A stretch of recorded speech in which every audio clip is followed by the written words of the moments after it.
Hi everyone, I'm coming back with a perfume that I really love that I'm going to bring out and start wearing. And this is Eternity by Calvin Klein.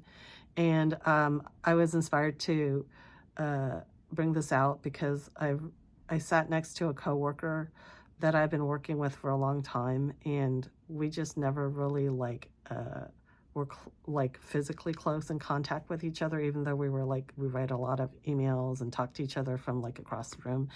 And we went to a baseball game where we sat close to each other, and I could immediately tell that her perfume was Eternity by Calvin Klein.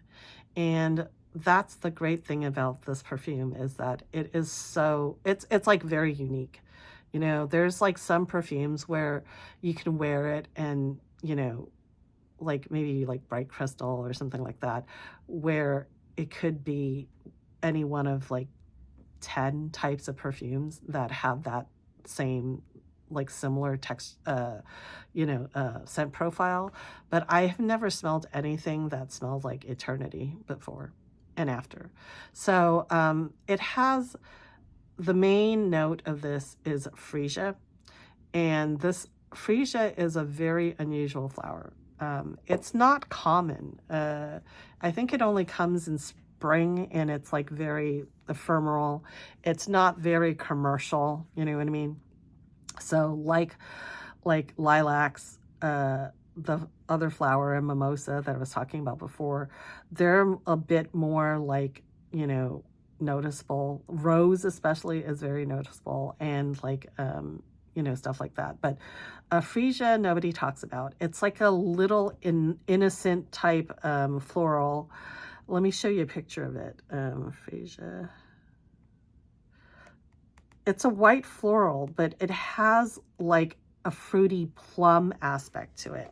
So this is what freesia looks like. Let's see. It looks like this. So it's like a delicate type of flower that only shows up during spring. And I was able to smell it once only, like only once. In all my years, I was only able to come in contact with once, and that was at Trader Joe's in their fresh cut floral section. And I saw freesia, I smelled it, and I was like, oh my God, it smells amazing. It has like a sour sort of plum-like scent to it. So it's a white floral and sour plum mixed together. So there's almost no flowers that smells like it. So I love the Eternity because it's not just freesia, even though that's like the most dominant note. It's actually like a feminine aquatic, and it's kind of hard to describe. It's like airy, feminine with a little bit of an edge to it, and it's like soft white florals, but it's mostly freesia that you smell the most of. And yeah, freesia is just like one of these like what do you call it? Not really prominent in perfume flowers, or they might just play like a secondary role or something. So I think I will delve more into the freesia realm. One of the ones that does have freesia is Dior, Les Créations de Monsieur Dior Forever and Ever. So I was thinking about getting that or looking into that. There's the Diptyque Eau Freesia Eau de Toilette. There's also Santa Maria Novella Freesia. And there's also like Jo Malone English Pear Freesia.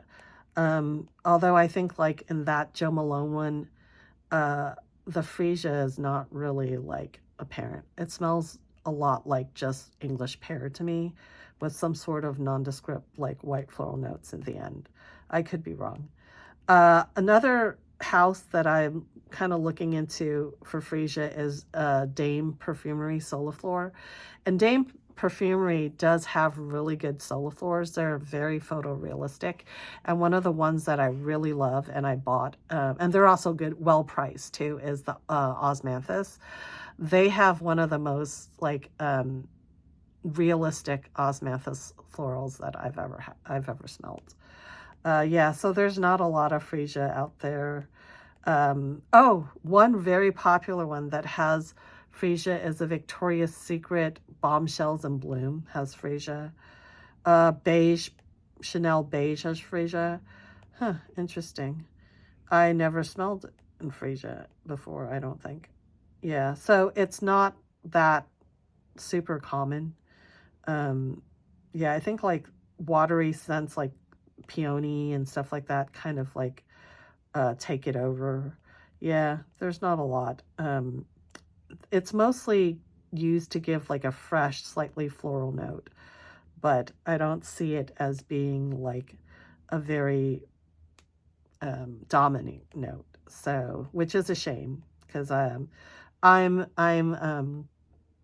trying to like delve more into the individual florals aspect of it, of perfumery.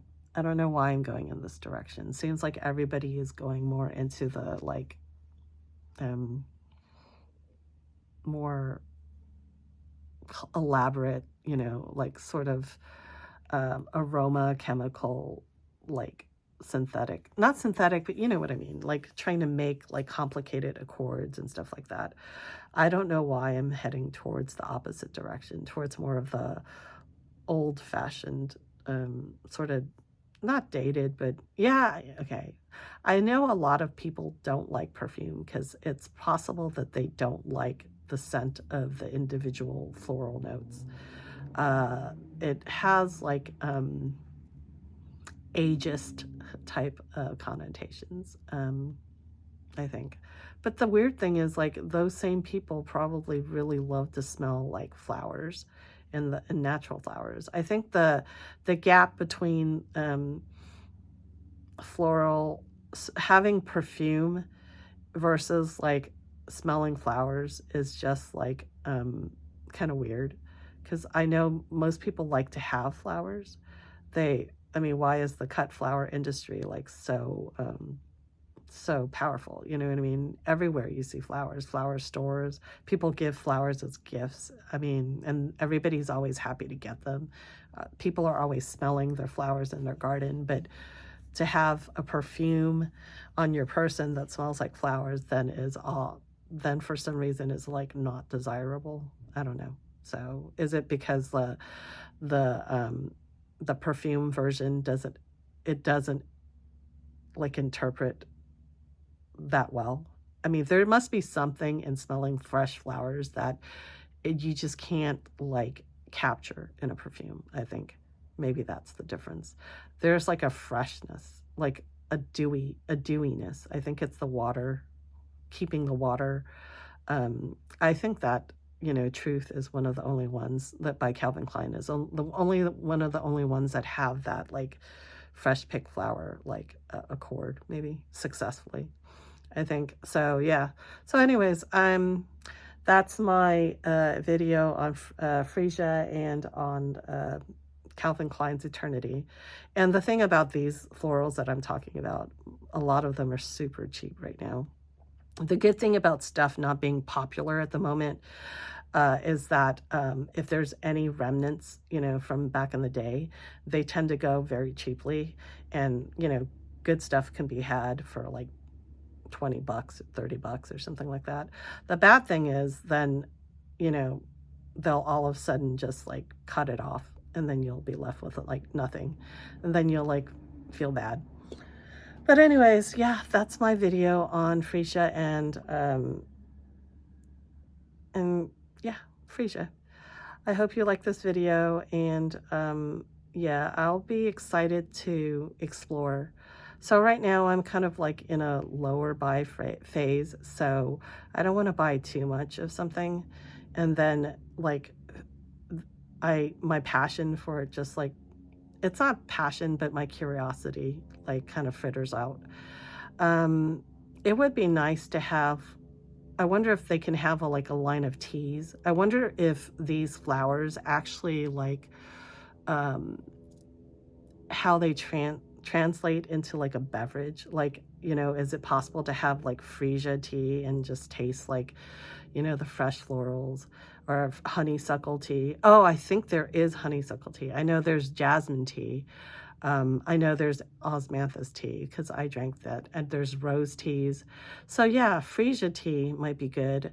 I don't know, is mimosa tea possible? I mean, maybe some of these are actually kind of poisonous, so a lilac tea maybe.